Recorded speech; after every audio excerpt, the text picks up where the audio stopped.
Itu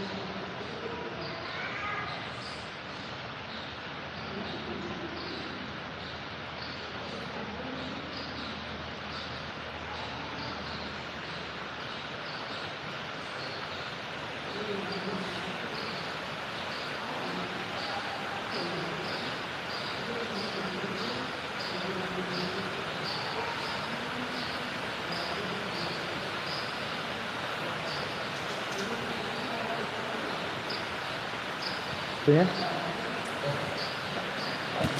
Ada apa?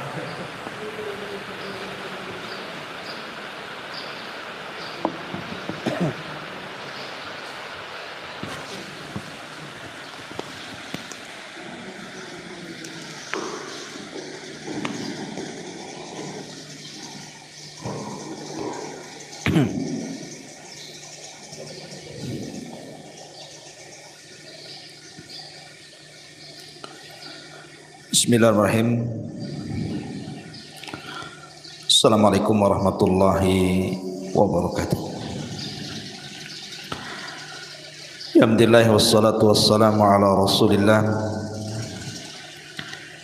wa ala alihi wa sahbihi wa mawalah wa la hawla wa la quwwata illa billahi wa ba'du. Alhamdulillah, di pagi menjelang siang ini kita bisa duduk untuk bertalabul ilmi walaupun di luar diguyur hujan, tapi tidak mematahkan semangat kita untuk bertalabul ilmi. Dan semoga hujan yang mengguyur kita hampir beberapa hari ini menjadi rahmat yang Allah turunkan kepada kita. Salawat dan juga iringan salam kita hadiahkan kepada Rasul kita Nabi besar Muhammad sallallahu alaihi wa ala alihi wasallam. Pembahasan di pagi menjelang siang ini, biasa kita mengkaji kitab Tauhid, maka pembahasan di hari ini mungkin kita ganti temanya. Kita akan membahas seputar ahdath ba'dal maut, peristiwa-peristiwa, kejadian-kejadian setelah kematian. Ma'asyiral muslimat yang dimuliakan Allah Subhanahu wa taala, salah satu bentuk daripada rukun iman yang 6 yang kita yakini adalah al-iman biyaumil qiyamah, beriman dengan adanya hari kiamat ataupun hari akhir. Dan para ulama ketika membahas tentang rukun-rukun yaumul qiyamah, hari kiamat, mereka membagi menjadi 5 rukun yang wajib diimani setiap muslim dan muslimah. Apa saja itu? Pertama, meyakini dengan adanya kematian, bahwa setiap manusia itu pasti akan mengalami kematian. Yang kedua, bicara tentang kehidupan setelah kematian. Maksudnya bicara tentang alam barzakh, alam kubur. Bahwa setiap manusia akan melewati alam kubur. Yang ketiga, bicara tentang al-ba'tsu wan nusyur, tentang kebangkitan dan dikumpulkannya manusia. di mana semua manusia pasti dibangkitkan dan semua manusia pasti dikumpulkan. Kemudian yang keempat, bicara tentang hisab, bicara tentang proses hisab dengan berbagai macam peristiwanya. Setiap manusia pasti ada hisabnya, baik bicara tentang timbangan, bicara tentang suhu dan lain sebagainya. Itu akan dilalui setiap manusia setelah dibangkitkan. Dan yang terakhir tentunya bicara tentang al-jaza, balasan. Bahwa setiap manusia akan dibalas oleh Allah Subhanahu wa taala, imma dukhulul jannah, masuk ke dalam surga, wa imma dukhul ila nar, masuk ke dalam neraka. Inilah 5 pembahasan yang kita akan bahas pada pertemuan kali ini. Ma'asyiral muslimat yang dimuliakan Allah Subhanahu wa taala. Pertama bicara soal kematian. Di dalam Al-Qur'an Allah Subhanahu wa taala mengatakan kullu nafsin dha'iqatul maut. Setiap jiwa pasti mengalami kematian. Para ulama mengatakan ketika bicara soal kematian bahwa kematian itu sesuatu yang merupakan kepastian. Yang kedua, kematian itu datangnya tanpa pemberitahuan. Dan yang ketiga, kematian itu bukan akhir dari sebuah perjalanan. Ini 3 poin yang harus dipahami soal kematian. Pertama, kematian sebuah kepastian. Setiap manusia pasti mati. Tidak ada manusia yang hidup di zaman dulu masih hidup di zaman sekarang. Semua mengalami kematian. Sejak zaman Adam alaihi salatu wassalam, kemudian kaumnya Nuh, kaum Ad, kaum Samud, kaum Lut, kaum Ibrahim dan seluruh umat-umat sebelum Rasul, semua tinggal cerita. Semua mati. Apakah yang baiknya atau yang jahatnya, semua mati. Bahkan orang-orang mulianya sekalipun para nabi dan rasul, semua mati.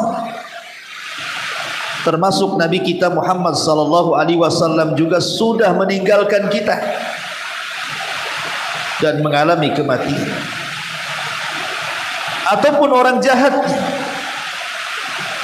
lihat Namrud yang sombong, mati. Lihat Fir'aun yang sombong, mati. Lihat Qarun yang sombong dengan kekayaannya, mati juga. Lihat Haman, mati. Abu Jahal mati, Abu Lahab mati, Al-Walid mati, Umayyah mati. Semua orang-orang jahat pun yang mereka sombong dengan kedudukannya, semua mati. Ya, karena kematian itu sebuah kepastian, menimpa orang baiknya dan menimpa orang jahatnya.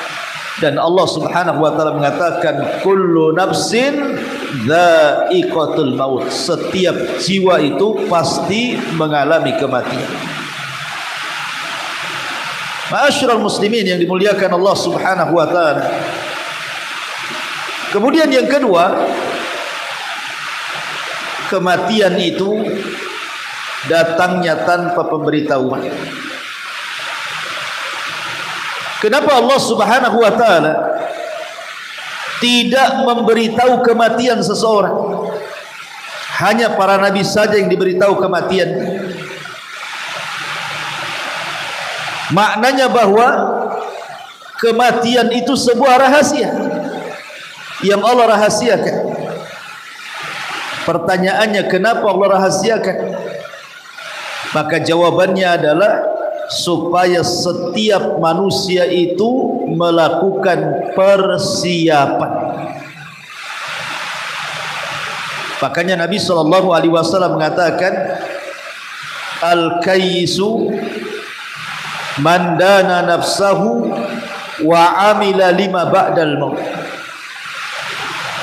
Kata Nabi SAW, orang cerdas itu adalah orang yang senantiasa introspeksi diri dan berusaha untuk memperbanyak amalan untuk setelah kematian. Itulah orang cerdas. Tapi orang jahil adalah orang yang tidak pernah introspeksi dan tidak pernah beramal untuk kematiannya. Disangkanya setelah kematiannya selesai begitu saja, tidak ada pertanggungjawaban. Makanya kenapa kematian itu dirahasiakan? Untuk menguji manusia. Apakah manusia itu mau persiapan untuk setelah kematiannya, ataukah justru manusia itu hidupnya berleha-leha, tidak peduli bahwa ada peristiwa setelah kematian. Jadi kematian itu rahasia Allah Subhanahu wa ta'ala. Jadi kematian merupakan sebuah kepastian, dan kematian juga datangnya tanpa pemberitahuan. Di dalam Al-Quran Allah Subhanahu wa ta'ala mengatakan, wa tazawwadu fa inna khaira zadi taqwa. Berbekalah kalian, karena tidak ada bekal terbaik di dunia ini melebihi takwa kepada Allah Subhanahu wa ta'ala. Kemudian yang terakhir, kematian ini bukan akhir sebuah perjalanan. Ingat, kematian ini bukan akhir sebuah perjalanan. Maknanya bahwa orang mati itu bukan untuk beristirahat. Karena ada orang yang salah paham di masyarakat ini, ketika sudah kebingungan soal ekonomi, ketika kebingungan soal persoalan-persoalan yang tidak bisa dihadapi, terkadang sebagian mereka mengakhiri hidupnya dengan kematian. Ada yang gantung diri, ada yang makan racun, ada yang menjatuhkan diri dari ketinggian. Yang penting bagaimana caranya mati, karena dia kira kematian itu bisa menyelesaikan semua urusan. Dia beristirahat dari semua keperitan dan kepenatan hidupnya. Padahal kematian itu bukan akhir dari sebuah perjalanan. Ada kehidupan setelah kematian yang terkadang lebih sulit dihadapi dibandingkan kehidupan dunia. Makanya ketika seorang muslim meyakini betul bahwa kematian sebuah kepastian, datangnya tanpa pemberitahuan, dan ia bukan akhir dari sebuah perjalanan, maka saya yakin orang ini akan persiapan. Saya yakin orang ini akan menjadi baik.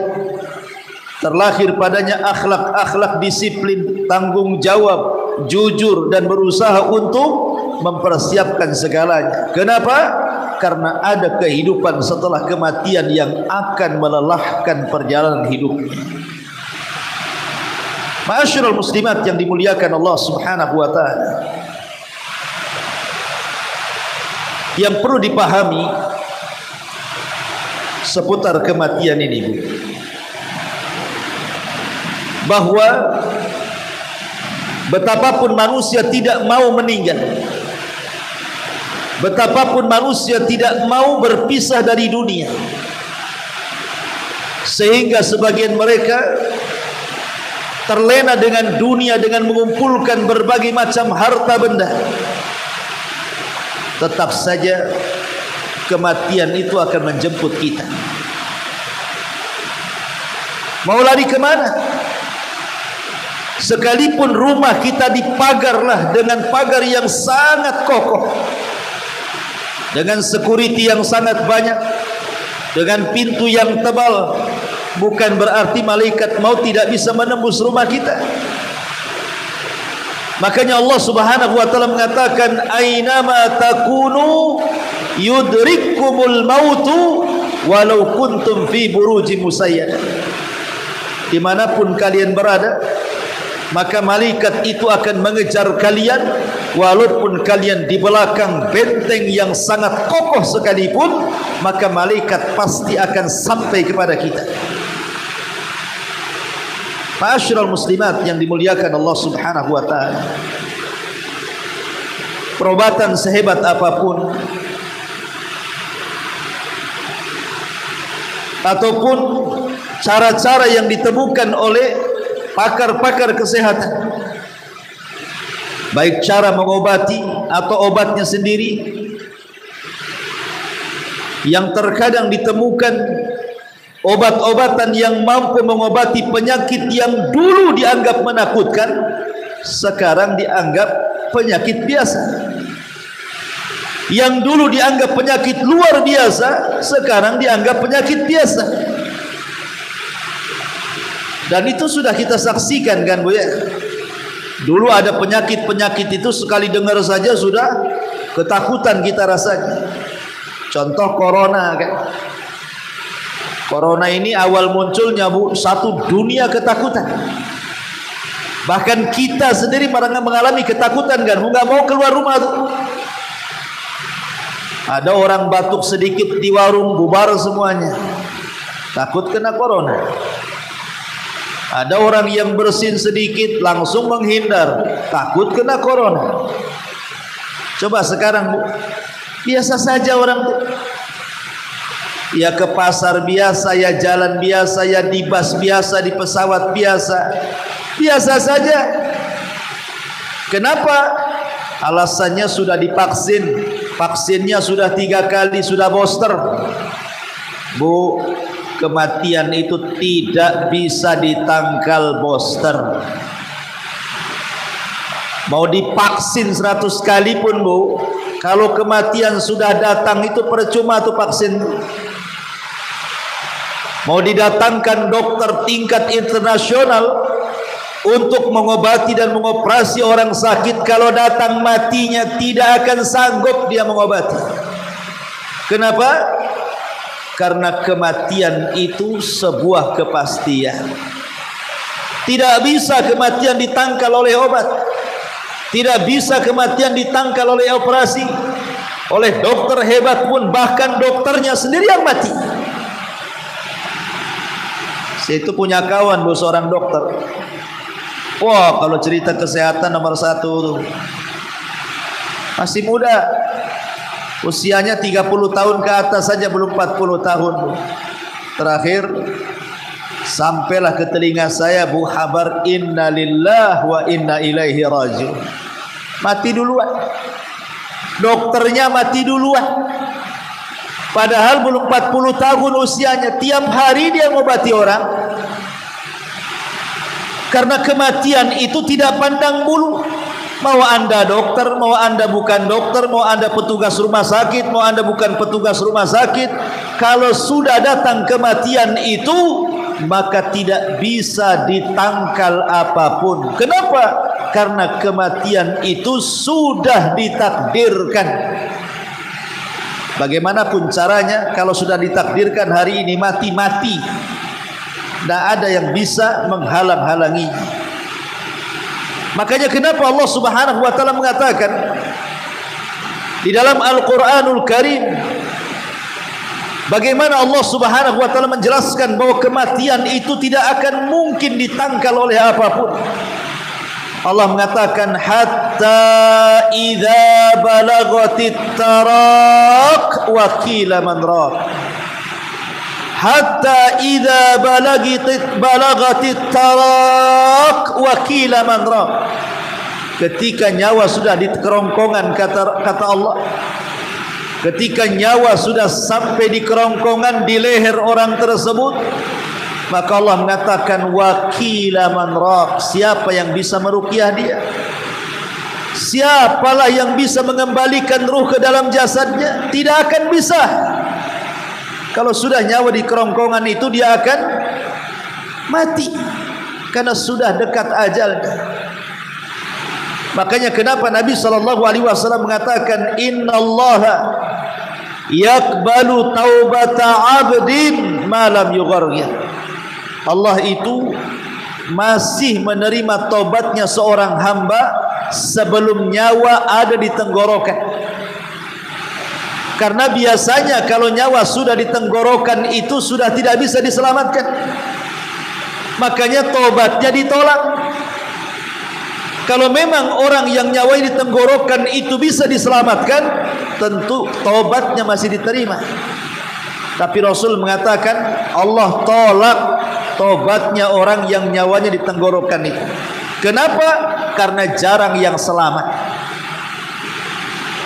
Ma'asyiral muslimat yang dimuliakan Allah Azza wa Jalla, inilah yang pertama, beriman dengan kematian. Dan kematian itu adalah kiamat kecil yang jelas dan pasti terjadi. Kata Nabi SAW, idza mata ahadukum qamat qiyamatuh. Kalau seandainya salah seorang di antara kalian mati, maka telah tegaklah kiamat kepadanya. Ma'asyiral muslimat yang dimuliakan Allah Subhanahu wa taala. Ini yang pertama. Yang kedua, bahwa setiap manusia pasti melewati apa yang disebut dengan alam barzah. Barzah itu artinya benteng, dinding pemisah alam kita dengan alam kubur. Itu disebut barzah namanya. Bicara tentang alam barzah, ada hadis yang panjang sekali, Bu. Hadis dari Bara ibn Azib radhiyallahu anhu. Hadis Bara ibn Azib radhiyallahu anhu. Bara bin Azib ini bercerita, jadi ketika Nabi SAW sedang menguburkan salah seorang sahabat Rasul, itu lubang galian belum selesai. Akhirnya kemudian Nabi SAW duduk bersama para sahabat bicara soal kematian seorang mukmin dan kematian orang kafir. Kemudian Nabi SAW mengatakan kepada para sahabatnya, sesungguhnya kalau orang sudah mau meninggalkan dunia dan menghadap akhirat, maka akan turun malakul maut kepada orang yang sedang sakaratul maut itu, dan bersamanya beberapa para malaikat yang membawa kain kafan dari sorga dan minyak wangi dari sorga, serta membisikkan di telinganya, wahai jiwa yang tenang, keluarlah kepada keridhaan Allah dan kepada kesukaan Allah Subhanahu wa taala. Akhirnya ruhnya seorang mukmin ini, Bu, sedikit demi sedikit akan keluar. Sampai-sampai Nabi SAW mengistilahkan seperti air yang keluar terakhir dari mulut teko. Ibu perhatikan, Bu, botol teko tuh, tempat minum. Itu kalau banyak airnya, kemudian ditumpahkan tuh deras sekali, Bu. Tapi kalau seandainya air dalam teko itu tinggal satu tetes, kemudian dituangkan, pasti yang satu tetes itu akan mengalir dengan lembut dari dalam teko sedikit demi sedikit, pelan-pelan, kemudian masuk ke mulut teko, kemudian akan keluar menetes, dan itulah tetesan terakhir air dalam teko. Nabi SAW mengistilahkan begitulah ruhnya seorang mukmin dicabut oleh malaikat seperti air yang keluar yang terakhir dari mulut teko dengan halusnya, mulai dari ujung jari manusia kemudian terus naik sampai di tenggorokan, dengan lembutnya ruh itu keluar, kemudian keluar dari mulutnya. Ketika malakul maut mencabut ruhnya seorang mukmin dari mulutnya, maka ruh itu diletakkan di kain kafan dari sorga dengan penuh wewangian yang harumnya luar biasa sampai membumbung ke langit, sehingga malaikat yang di langit bertanya-tanya, itu ruhnya siapa itu? Maka malaikat penghantar ruhnya seorang mukmin mengatakan, itu ruhnya fulan ibn fulan, disebut namanya terbanyak. Kemudian diangkat ke langit, maka pintu langit pertama dibuka, pintu langit kedua dibuka, pintu langit ketiga dibuka, sampai langit ketujuh. Kemudian dihadapkan kepada Allah Subhanahu wa ta'ala, dan Allah pun katakan, kembalikan rohnya ke dalam jasadnya dan angkatkan, naikkan catatannya di tempat yang paling tinggi fil iliyyin. Akhirnya kemudian rohnya dikembalikan ke dalam jasad. Kemudian catatannya diangkat ke iliyyin. Ketika roh itu masuk ke dalam jasad, dia masih mendengar suara trompa orang yang menghantarkannya. Sampai sayup-sayup tak terdengar ketika para penghantar itu sudah tidak ada lagi suaranya, artinya sudah meninggalkannya.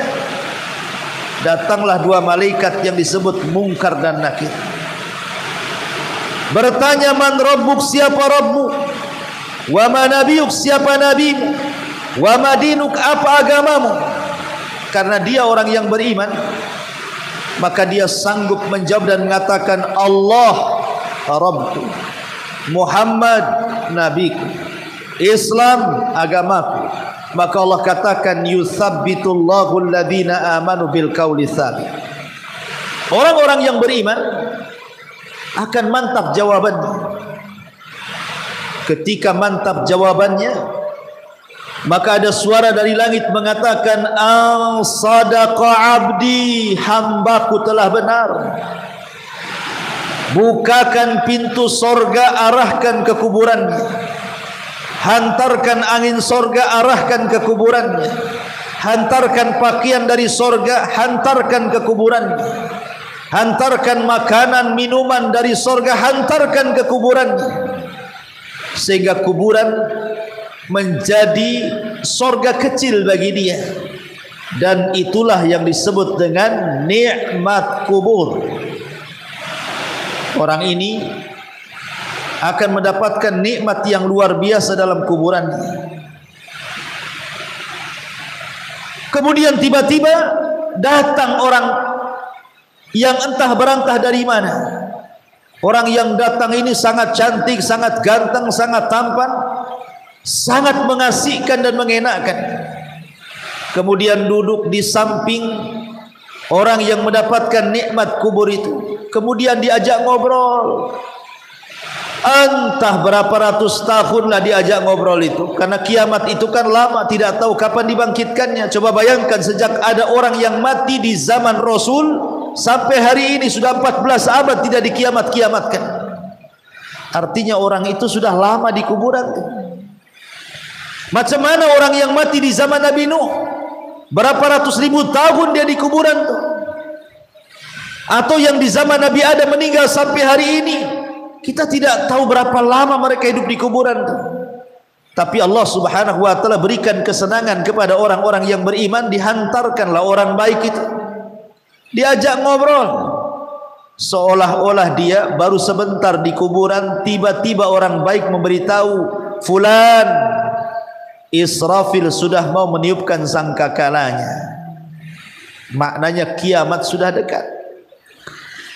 Karena dia orang yang beriman, yang ketika di dunia menginvestasikan seluruh kekayaannya untuk membangun istana di sorga. Dia gunakan amal solehnya untuk membangun taman-taman di sorga. Ketika mendengar bahwa kiamat akan dibangkitkan, dia pun mengatakan kepada orang ini, kamu ini siapa? Baik sekali.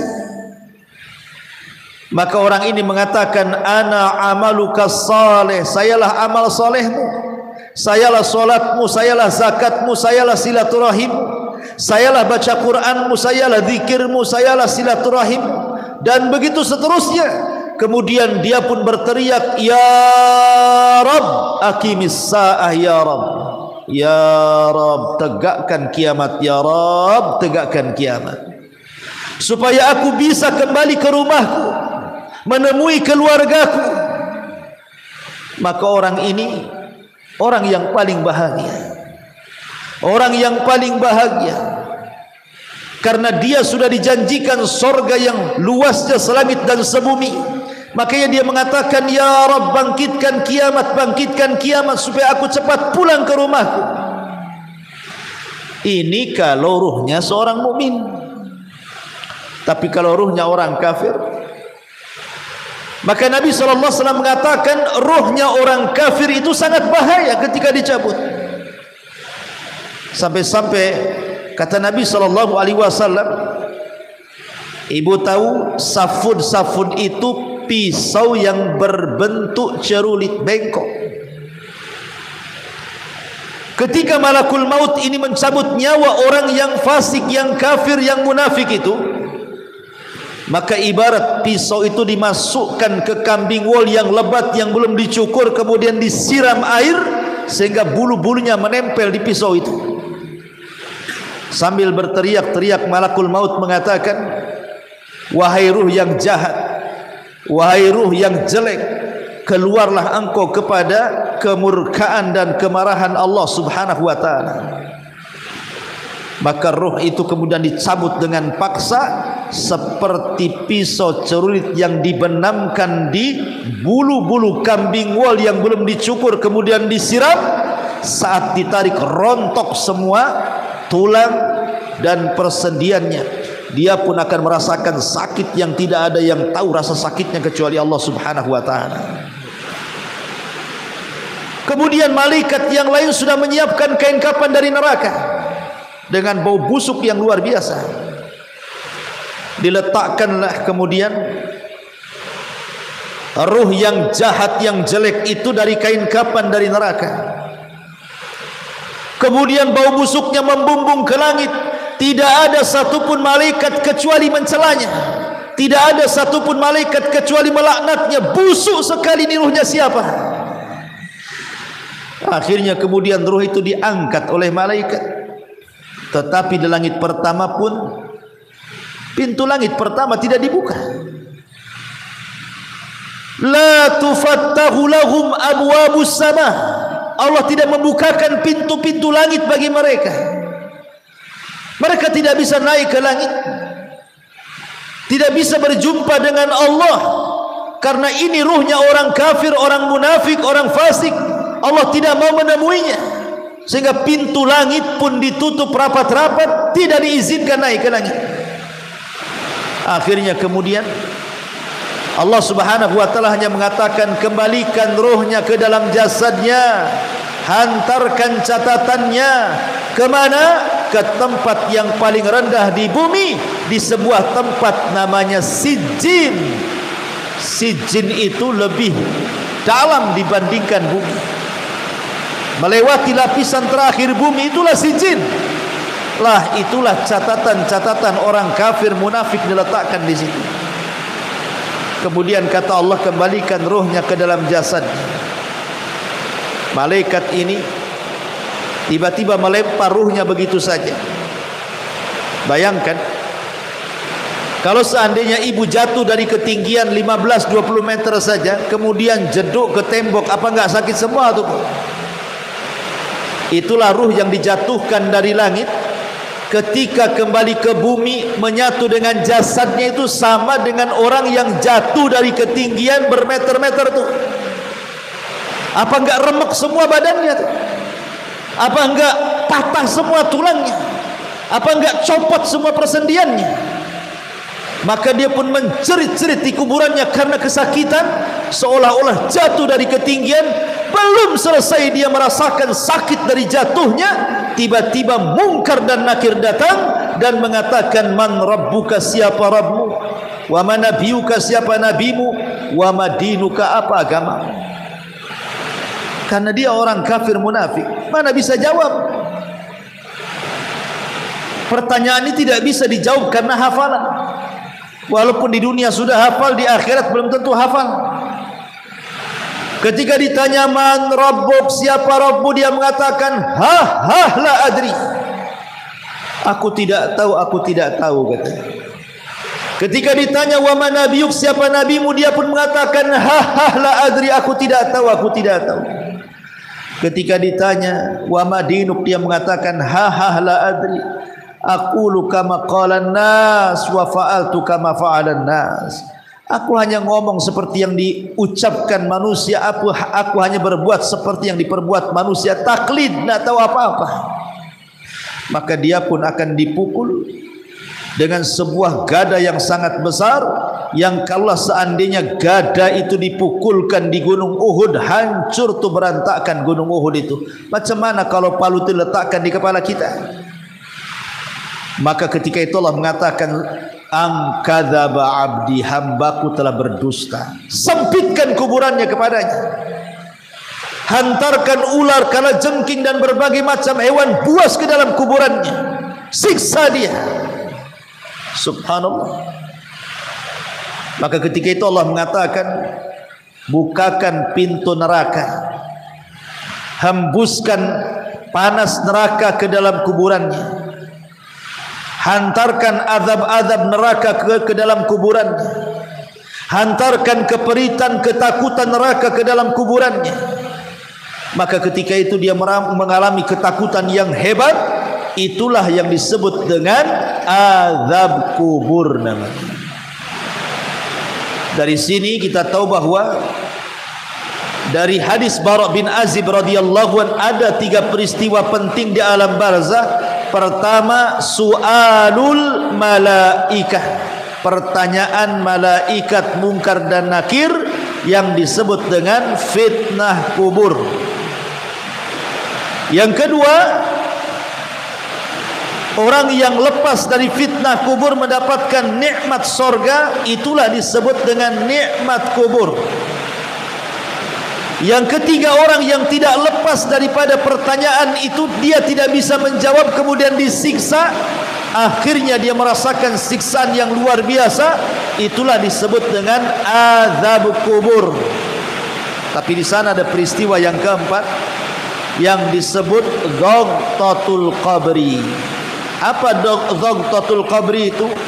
Himpitan tanah kubur yang akan meretakkan tulang dan persendian manusia, siapapun yang dihimpit tanah kubur itu. Tapi ini hanya berlaku kepada orang-orang kafir, munafik dan fasik saja. Orang-orang yang beriman dihimpit tetapi tidak merasakan apapun, seolah-olah dia sedang dipeluk oleh ibunya. Tetapi itulah proses yang akan dialami setiap manusia dalam kuburan. Himpitan kubur, fitnah kubur, azab kubur, ataupun nikmat kubur. Ma'asyiral muslimin yang dimuliakan Allah subhanahu wa ta'ala, ketika kemudian orang ini sudah tidak sanggup menjawab pertanyaan-pertanyaan malaikat itu, tiba-tiba datang orang yang sangat jelek, yang sangat buruk rupa, yang sangat menakutkan, tuli, tidak bisa bicara, di tangannya ada gada, kemudian memukul-mukul dia sampai kiamat.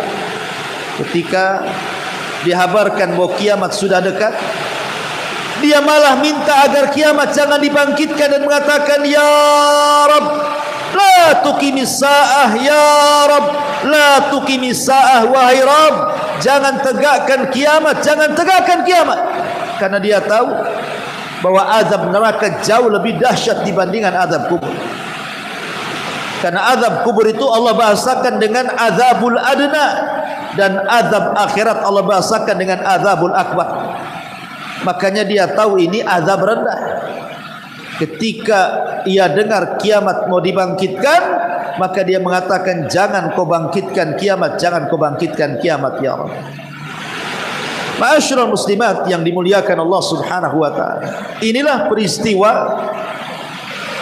di alam barzakh.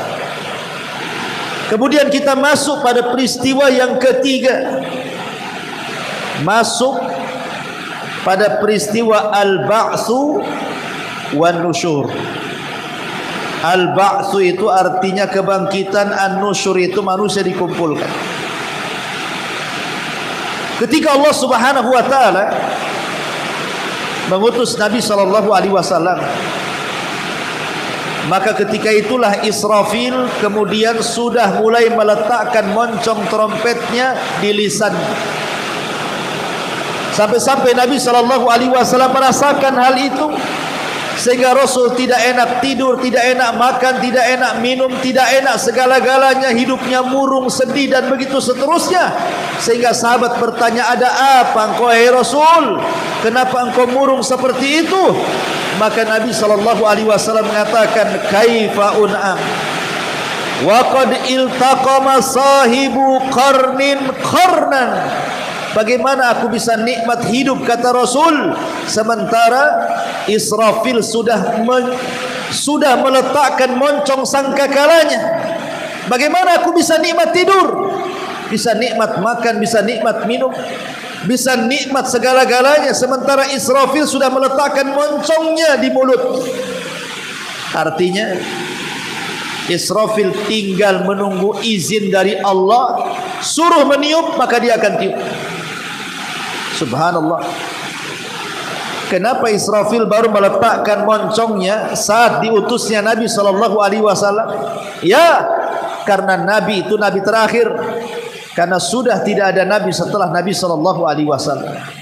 Ya, karena umat Rasul itu umat terakhir dan tidak ada umat setelah umat Nabi sallallahu alaihi wasallam. Maknanya diutusnya Rasul itu sudah jadi tanda-tanda kiamat kecil. Makanya Rasul mengatakan, ana was-saa'ati kahataini, kata Rasul, aku dan kiamat itu seperti dua jari ini, saking dekatnya. Makanya Israfil sudah mulai menanamkan trompetnya di mulutnya. Ma'asyiral muslimat yang dimuliakan Allah Subhanahu wa taala, ketika kemudian betul-betul kiamat dikiamatkan, Allah perintahkan Israfil untuk meniup sangkakala. Apa yang terjadi? Maka Allah mengatakan, al-qari'atu mal-qari'ah. Muncul suara dari moncong trompet Israfil itu, suara yang memekikkan, suara yang menghancurkan gendang-gendang telinga, suara yang menjadikan manusia mati karena mendengarnya. Suara itu membuat gunung-gunung hancur. Suara itu membuat bumi menjadi gempa. Suara itu membuat bintang-bintang berjatuhan. Kemudian air yang di lautan diluapkan. Kemudian langit digulung. Kemudian matahari digabungkan dengan bulan. Dan macam-macam peristiwa hari kiamat. Sehingga tidak ada yang hidup, manusia mati, jin mati, malaikat mati. Wa yabqa wajhu rabbika dzil jalali wal ikram, kecuali Allah Subhanahu wa taala. Subhanallah. Ya. Hari yang menakutkan, hari kiamat. Kemudian setelah 40, tidak tahu 40 hari, 40 bulan, 40 tahun, maka Allah Subhanahu wa taala perintahkan Israfil untuk meniupkan sangkakala yang kedua kali. Itulah yang disebut dengan tiupan kebangkitan dan tiupan pengumpulan manusia. Maka manusia pun kemudian setelah ditiup trompet kedua kalinya oleh Israfil, semua manusia, jasad-jasadnya yang terkubur dilemparkan ke permukaan tanpa ruh. Di mana sebelumnya Allah Subhanahu wa taala berikan hujan yang sangat deras. Kemudian air hujan itu menembus setiap tulang ekor manusia yang Allah tidak hancurkan. Kemudian dari tulang ekor itulah akhirnya manusia diciptakan kembali. Kemudian setelah diciptakan kembali, mereka menjadi jasad. Kemudian setelah jadi jasad, mereka dilempar ke permukaan. Kemudian setelah semua berada di permukaan bumi mahsyar, maka Allah Subhanahu wa taala perintahkan ruh untuk masuk ke jasadnya masing-masing. Wa idzan nufusu zuwizat, apabila ruh digabungkan kembali dengan jasad, maka ruhnya orang-orang yang beriman yang diletakkan di Iliyin semua keluar, kemudian melesat ke jasad-jasadnya masing-masing. Adapun ruhnya orang-orang kafir, orang-orang munafik yang diletakkan di Sijin, semua keluar, kemudian melesat masuk ke jasadnya masing-masing. Kemudian ketika mereka hidup, orang-orang kafir, orang-orang munafik bingung harus kemana mereka mengarah. Ada yang lari ke timur, ke selatan, ke barat, ke utara, seperti laron yang berhamburan, seperti belalang yang berterbangan, tidak tahu mana arah dituju. Yauma yafirrul mar'u min akhi wa ummihi wa abi wa sahibatihi wa bani likulli imri'in minhum yauma idzin sya'nu yughni. Pada hari di mana orang lari dari saudaranya, di mana orang lari dari ibu bapaknya, di mana orang lari dari anak dan pasangannya, karena semua sibuk masing-masing ingin menyelamatkan dirinya masing-masing. Itulah hari yang disebut dengan al-ba'tsu wan nusyur, hari tentang kebangkitan dan dikumpulkannya manusia. Ini proses yang ketiga. Kemudian proses yang keempat, inilah peristiwa sebelum dan sesudah hisab. Sebelum dan sesudah hisab. Apa saja peristiwa-peristiwa sebelum dan sesudah hisab itu? Pertama, manusia saat dibangkitkan, manusia kehausan. Mereka mencari minuman, dan setiap para nabi sudah menunggu di telaganya masing-masing. Maka manusia akan mendatangi setiap nabinya, kemudian akan minum dari telaganya. Termasuk juga Nabi kita Muhammad sallallahu alaihi wasallam sudah disediakan telaga Kautsar untuk kita. Maka manusia mulai minum, dimulai dari orang-orang Ansar, kemudian fuqara muhajirin, kemudian yang lainnya, sampai kalau Allah takdirkan kepada kita. Tetapi adalah satu kaum mau minum, tiba-tiba diusir, tidak boleh masuk. Kata Rasul, ya Rabb, itu kan umatku, biarkanlah dia minum. Maka Allah mengatakan, ya Muhammad, innaka la tadri ma ahdatsu ba'daka innahum ghayyaru badal. Muhammad, kau tidak tahu, itu umat yang kuusir itu sengaja. Itu bukan umatmu lagi. Sepeninggalmu mereka sudah merubah-rubah agamanya, merubah-rubah sunnahmu. Biarkan mereka diusir. Terusirlah orang-orang ini, tidak minum. Kemudian setelah proses minum dari telaga, mulailah manusia berkumpul di satu titik. Dari sejak zaman Adam sampai yang terakhir mati berkumpul di tempat itu. Kemudian mereka pun lama berdiri di situ, entah berantah. Berapa hari, berapa bulan, berapa tahun mereka berdiri di situ. Akhirnya mereka jenuh dan capek. Kemudian mereka pun berunding, bagaimana kalau seandainya kita datangi Adam saja, kita minta Adam supaya minta syafaat kepada Allah, disegerakanlah keputusan Allah kepada kita.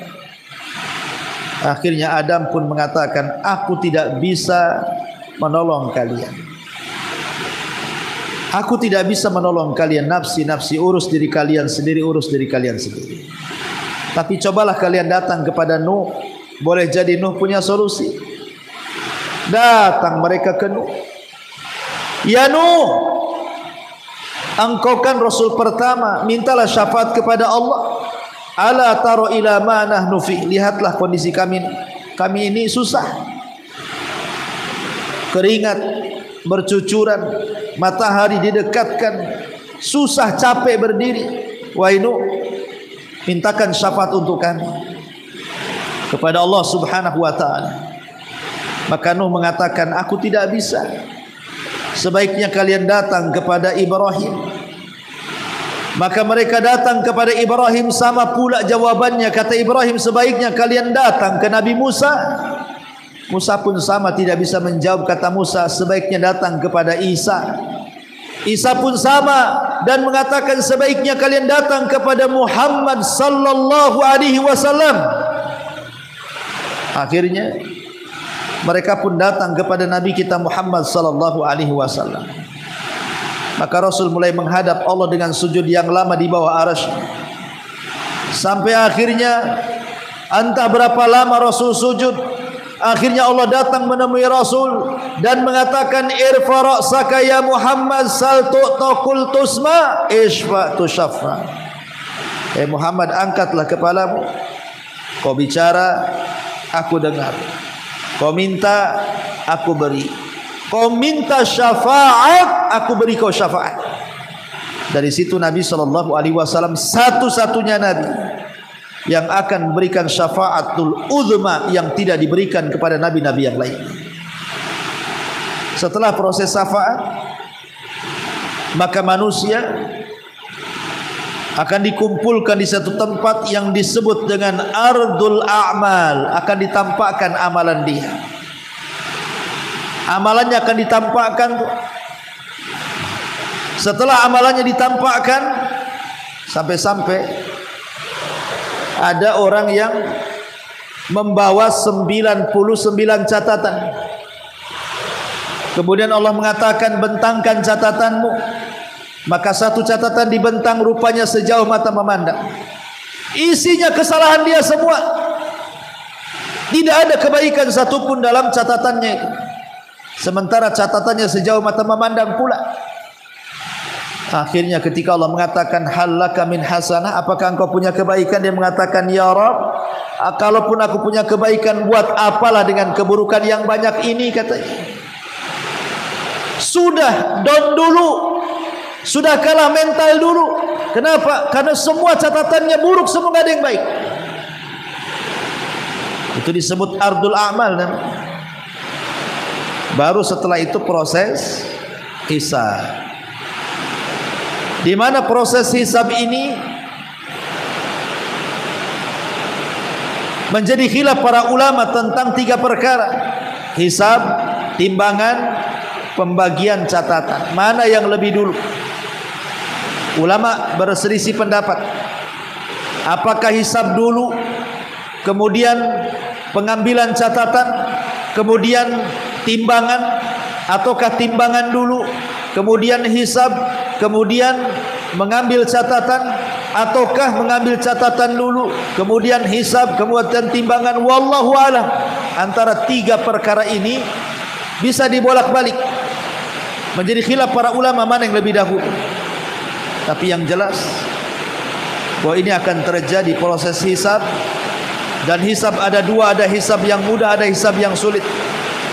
Kemudian juga pengambilan catatan, ada yang dengan tangan kanannya, dengan tangan kirinya, dan dengan tangan kiri balik punggung. Yang ketiga, orang yang melintasi titian siratal mustaqim, ada yang selamat, ada yang tidak. Timbangan, ada yang berat timbangannya, ada yang ringan timbangan. Pokoknya 3 perkara ini pasti dilalui manusia. Baru setelah selesai itu terjadi apa? Terjadi qisas sebelum titian siratal mustaqim. Qisasnya orang kafir dengan orang kafir, atau orang kafir kepada orang Islam, atau orang Islam kepada orang kafir, atau manusia kepada binatang, atau binatang kepada manusia. Maka itu qisasnya sebelum titian siratal mustaqim. Baru setelah itu dibentangkan titian siratal mustaqim. Ada yang berhasil melewati, ada yang tidak. ada yang jatuh, ada yang tidak. Sampai-sampai dijelaskan ada yang seperti kilat, ada yang seperti kuda balap, ada yang seperti lari kencang dan begitu seterusnya. Tapi ada yang merangkak kemudian tiba-tiba jatuh dan tidak pernah bisa diselamatkan. Ini titian mengkhawatirkan dan menakutkan sekali. Dan orang-orang apabila berhasil meniti itu, belum tentu mereka sudah selamat dan masuk ke dalam surga. Kenapa? Karena ada kisos kedua kalinya. Di mana? Di Qantharah, ujung daripada titian Siratal Mustaqim. Di Qantharah inilah terjadi kisos antar orang-orang yang beriman. Kalau dulu di dunia orang yang zalim dan orang yang dizalimi terkadang tidak ketemu, maka di Qantharah ini akan dipertemukan orang yang zalim dan yang dizalimi. Kemudian saling tukar pahala, saling tukar dosa, naudzubillah. Ya, supaya ada keadilan. Orang-orang yang ketika di dunia tidak mendapatkan keadilan karena orang yang menzalimi tidak diazab, maka disinilah terjadi keadilan. Supaya ketika masuk surga, orang itu tidak sakit hati. Karena ketika masuk surga itu orang dibuat satu hati, tidak ada dendam. Allah cabut wa naza'na min ghillin ikhwana. Allah cabut rasa dengki di surga sehingga mereka saling bersaudara. Tidak pernah mengingat lagi antara zalim dan yang dizalimi. Baru setelah itu maka manusia digiring ke pintu-pintu surga. Manusia digiring ke pintu-pintu surga. Kemudian di depan pintu surga tidak bisa pula masuk ke dalam surga karena pintunya dikunci, pintunya tertutup, tidak ada yang bisa membuka. Subhanallah. Mereka pun meminta kepada para nabi untuk supaya bisa masuk, tapi para nabi juga tidak mampu membukanya. Kecuali Nabi kita Muhammad sallallahu alaihi wasallam. Nabi kita Muhammad sallallahu alaihi wasallam dia mengetuk pintu surga. Assalamualaikum. Maka penjaga pintu surga malaikat Ridwan mengatakan waalaikumsalam, man, siapa kamu? Maka Rasul mengatakan ana Muhammad ibn Abdullah, saya adalah Muhammad ibn Abdullah. Maka malaikat Ridwan mengatakan bika umirta alla aftah li ahadin qablaka ya Muhammad, karenamu aku dilarang membuka pintu surga selamanya kecuali engkau yang memerintahkannya. Akhirnya kemudian Ridwan pun membuka semua pintu surga karena Rasul yang memerintahkan. 8 pintu surga dibuka semuanya. Kemudian setiap pintu surga ada yang menyeru. Apa seruannya? Ya ahlas salat, hei orang-orang yang tukang-tukang salat, yang pakar-pakar salat, yang ahli-ahli salat, masuk dari sini. Maka semua manusia ahli salat akan masuk dari pintu salat. Kemudian dari pintu lain ada yang berteriak, ahla sadaqah, orang-orang yang rajin sedekah, orang yang tidak pernah bakhil, orang yang suka infak dan orang yang suka sedekah, kalian masuk dari pintu sebelah sini. Ini loh pintu sedekah. Dari pintu lain yang berteriak lagi, ya ahlal jihad, hei orang-orang yang jihad, orang-orang yang mati syahid, masuk dari pintu sebelah sini, katanya. Kemudian dari pintu lain pula berteriak, ya ahlas saum, hei orang-orang yang puasa, masuk dari pintu royan, pintu kalian di sini bukan di sana. Maka masing-masing pintu berteriak kepada siapapun yang layak masuk dari pintu-pintu itu. Adakah manusia masuk dari 8 pintu? Ya, ada, seperti Abu Bakar Siddiq radhiyallahu anhu. Dia bisa masuk dari pintu manapun. Sebagaimana Rasul ketika ditanya Rasul, kata Abu Bakar, mungkinkah orang masuk dari 8 pintu? Kata Rasul, mungkin, dan saya harap dirimu wahai Abu Bakar. Subhanallah. Maka orang pun masuk ke dalam surga. Pertama kali mereka masuk ke dalam surga, mereka makan dari hati ikan paus, kemudian minum dari air jahe, wedang jahe bahasa kitanya. Tapi jahe sorga kan beda dengan wedang jahe di sini. Habis itu kemudian mereka mandi. Setelah dimandikan dipakaikan 7 lapis kain sutra yang berbagai macam keindahannya. Kemudian mereka pun berjalan menuju rumahnya masing-masing dan istananya tanpa dihantar, karena mereka lebih tahu rumahnya di sorga dibandingkan rumahnya di dunia. Mereka tahu kemana harus mereka pulang. Mereka lebih hafal sorganya dibandingkan rumahnya sendiri di dunia. Bayangkan, subhanallah. Ketika mereka masuk ke dalam istananya yang terbuat dari emas, dibentangkan padanya berbagai macam kenikmatan. Ada sungai dari madu, ada sungai dari susu, ada sungai dari khamr, ada sungai dari air bersih, kemudian berbagai macam taman-tamannya. Ada satu pohon yang naungannya tidak bisa terpisah dengan 100 perjalanan kuda balap. Subhanallah. Mereka pun bisa memetik buah-buahan sesuka mereka. Bisa sambil berdiri, bisa sambil duduk, bisa sambil berbaring. Setiap kali dipetik buahnya ada lagi, tidak ada musimnya, terus berbuah. Qutufuha daniyah. Mereka pun dimudahkan untuk memetik buah-buah. Di situ ada dayang-dayang yang berusaha untuk berbuat baik kepada kita, melayani kita. Ada anak-anak kecil yang membawa gelas ke sana kemari dengan tekonya, dengan berbagai macam airnya. Mau minum apa saja, ada semuanya, tinggal dituangkan. Apa tidak nikmat itu? Subhanallah. Ma'asyiral muslimat yang dimuliakan Allah Subhanahu wa ta'ala. Mereka tidur disediakan dipan-dipan. Bagi laki-laki disediakan bidadari yang banyak. Bagi perempuan disediakan berbagai macam nikmat yang tidak bisa dilihat mata, didengar telinga, terlintas pun tidak bisa. Itulah al-jannah, sorga. Subhanallah. Makanya Nabi SAW mengatakan, a'dadtu li ibadis salihin ma la ainun ra'at wa la udhunun sami'at wa la khatala ala qalbi bashar. Maka kami sudah kesiapkan kenikmatan yang tidak bisa dilihat mata, didengar telinga, terlintas pun tidak bisa. Saking nikmatnya sorga yang Allah dan Rasulnya gambarkan kepada kita. Subhanallah. Inilah proses-proses yang disebut dengan al-iman biyaumil qiyamah. Beriman dengan kematian, beriman dengan proses kehidupan di alam kubur, beriman dengan kebangkitan dan pengumpulan manusia, peristiwa-peristiwa sebelum dan setelah hisab, kemudian diakhiri dengan al-jaza, balasan. Apakah layak masuk surga ataukah layak masuk neraka? Wallahu a'lam bishawab. Ini yang bisa sampaikan. Hujan makin lebat, entah terdengar atau tidak, mudah-mudahan terdengar.